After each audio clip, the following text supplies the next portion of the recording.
Gregory F. Packer, born December 18, 1963, is a retired American highway maintenance worker from Huntington, New York, best known for frequently being quoted as a man on the street in newspapers, magazines, and television broadcasts from 1995 to the present. He has been quoted in more than 100 articles and television broadcasts as a member of the public, that is, a man on the street rather than a newsmaker or expert. According to the Nexis database, from 1994 through 2004, Packer was quoted or photographed at least 16 separate times by the Associated Press, 14 times by Newsday, 13 times by the New York Daily News, and 12 times by the New York Post.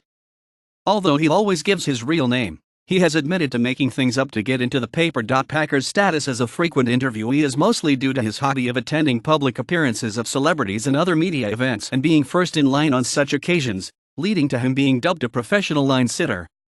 He has consequently had the opportunity to meet people including Mariah Carey, Garth Brooks, Phil Lavrovsky, Rodman and Ringo Starr, as well as at least 3 presidents of the United States, Jimmy Carter, Bill Clinton, and George W. Bush.He is credited as being the first in line to purchase an iPhone at the Apple Store at 5th Avenue in New York.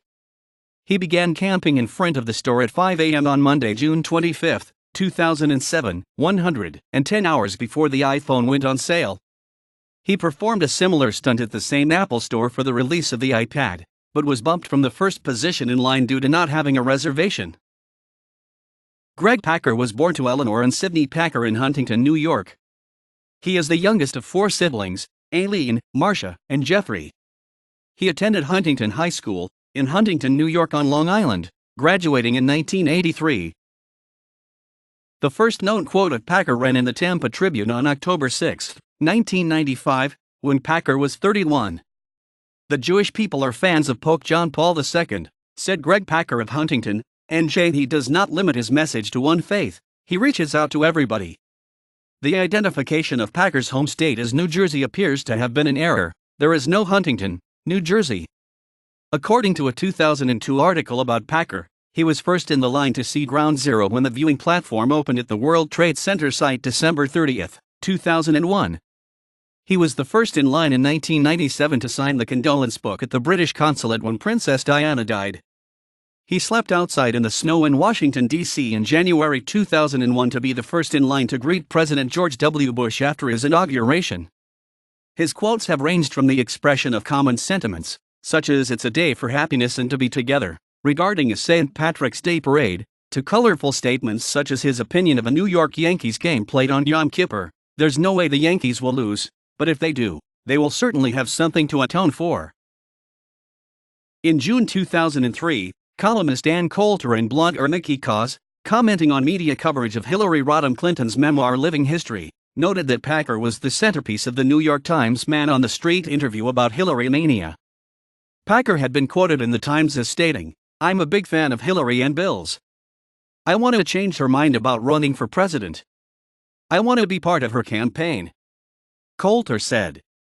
It was easy for the Times to spell Packer's name right because he is apparently the entire media's designated man on the street for all articles ever written. He has appeared in news stories more than 100 times as a random member of the public. Packer was quoted on his reaction to military strikes against Iraq. He was quoted at the St. Patrick's Day Parade, the Thanksgiving Day Parade and the Veterans Day Parade. He was quoted at not 1, but 2, New Year's Eve celebrations at Times Square. He was quoted at the opening of a new Star Wars movie, at the opening of an H&M clothing store on 5th Avenue and at the opening of the viewing stand at Ground Zero. He has been quoted at Yankees games, Mets games, Jets games, even getting tickets for the Brooklyn Cyclones. He was quoted at a Clinton fundraiser at Alec Baldwin's house in the Hamptons and the Pope's visit to Giants Stadium. The more than 100 Packer appearances included quotes in the New York Post, Los Angeles Times, the Philadelphia Inquirer, and the Times, as well as appearances on CNN, MSNBC, and Fox News. As a result of Coulter's column, Packer was profiled in his own right by the New York Times. The Associated Press sent out a memo to its news editors and correspondents, stating in part, "The world is full of all kinds of interesting people. One of them is Greg Packer of Huntington, NY, who apparently lives to get his name on the AP wire and in other media. It works. A Nexis search turned up 100 mentions in various publications. Mr. Packer is clearly eager to be quoted. Let's be eager, too, to find other people to quote.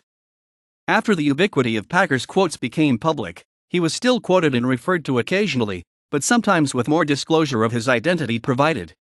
When Bill Clinton began his book tour for his memoir My Life, Packer was first in line for Clinton's first signing. A 2004 New York Times article on Clinton's appearance referred to Packer as Greg Packer, 40, wearing a New York Yankees shirt, who has been cultivating the press for several years now and manages to attend at least 2 news events a week. The blog TechCrunch reported on Packer in 2010 when he was first in line to buy an iPad. This caused Nicholas Carlson of Silicon Alley Insider to refer to Packer as the same stupid guy who's first in line for everything.